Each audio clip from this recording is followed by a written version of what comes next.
नमस्कार मित्रों, आज अपन बात करते हैं फल के बारे में।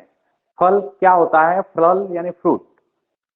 पुष्प में जो जायांग होता है, जायांग का अंतिम भाग अंडाशय कहलाता है। अंडाशय में जब निषेचन क्रिया पूर्ण हो जाती है तो निषेचन क्रिया के बाद यह अंडाशय परिपक्व हो जाता है। इस परिपक्व अंडाशय को फल कहते हैं।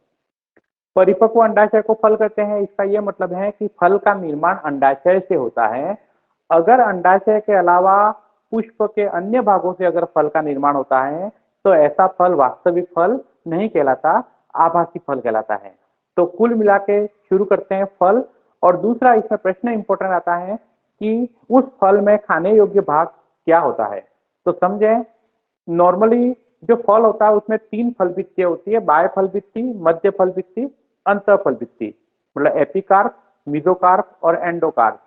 3 फल भित्तियां होती हैं और फिर बीज होता है। अब किसी में संपूर्ण फल खाया जाता है, किसी में भ्रूण पोष खाया जाता है, किसी में मध्य फल भित्ति खाई जाती है, किसी में बीज खाए जाते हैं।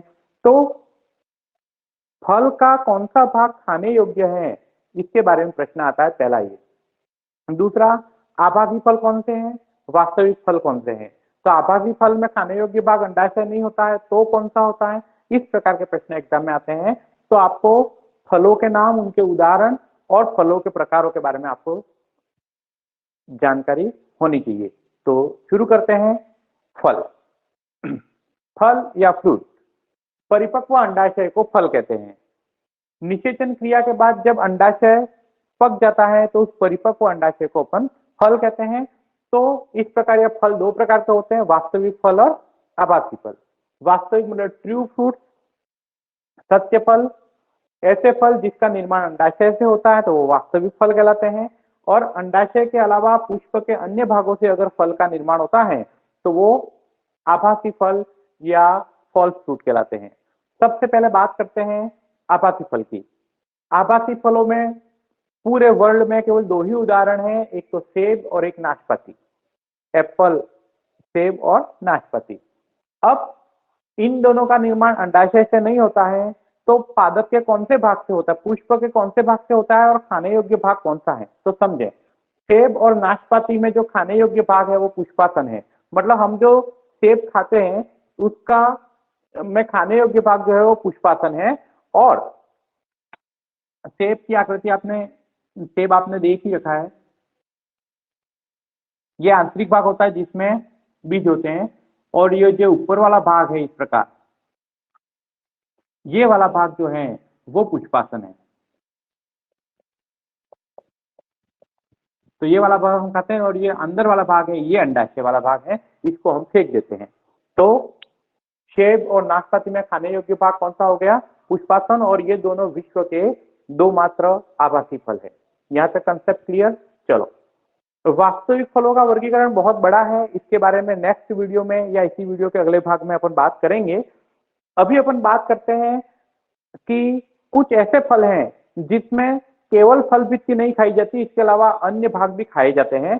तो कौन से फल में खाने योग्य भाग कौन सा है, इसके बारे में प्रश्न आता ही है एग्जाम में। तो मैंने कुछ महत्वपूर्ण फल जो एग्जाम में आ सकते हैं उसके बारे में लिखा है और उसके खाने योग्य भागों के बारे में बात करिए। तो समझे, सबसे पहले बात करते हैं अनार। अनार में खाने योग्य भाग होते हैं रसदार बीज चौल। बीज चौल का मतलब बीज के ऊपर जो आवरण होता है उसको बीज चौल कहते हैं। तो वो रसीले होते हैं।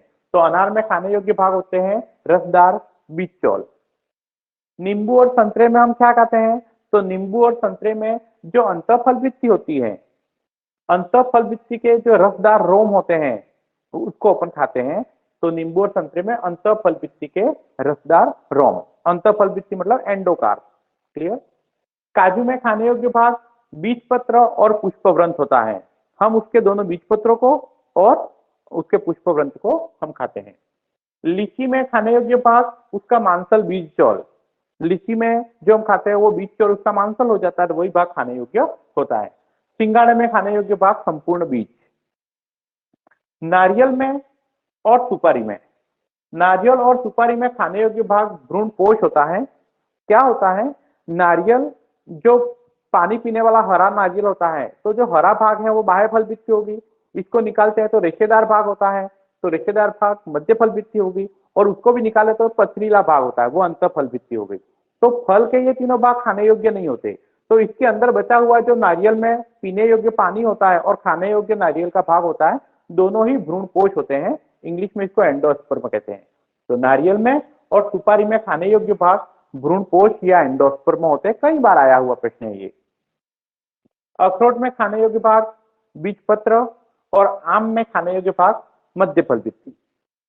आम में बाह्य फल भित्ति हरे या पीले रंग की पकने के बाद हो जाती है, और जो अंतःफल भित्ति होती है वो बिल्कुल बीजों से जुड़ी हुई रहती है। तो खाने योग्य भाग बीच वाला मांसल भाग होता है जो कि मध्य फल भित्ति है। क्लियर। सेब और नाशपाती में खाने योग्य भाग पुष्पासन, बात हो ही गई है। कमल में खाने योग्य भाग पुष्पासन और बीज, ये दोनों खाम में आते हैं। स्ट्रॉबेरी में खाने योग्य भाग पुष्पासन, शरीफा में खाने योग्य भाग फल भित्ति, और अनानास में खाने योग्य भाग बाह्य रेखित, सहपत्र, परिदल पुंज और फल भित्ति। ये चारों चीजें इसमें खाई जाती है, केवल बीज खाए नहीं जाते। तो अनानास में खाने योग्य भाग बाह्य रेखित, सहपत्र, परिदल पुंज और फल भित्ति, ये चारों चीजें अनानास में खाई जाती है। अब इसमें आपको क्या याद रखना है, तो फल का नाम और उसमें खाने योग्य भाग का नाम, आबादी फल कौन से हैं इसके बारे में। तो मित्रों, आपको ये वीडियो कैसा लगा आप जरूर कमेंट करके बताएं। धन्यवाद।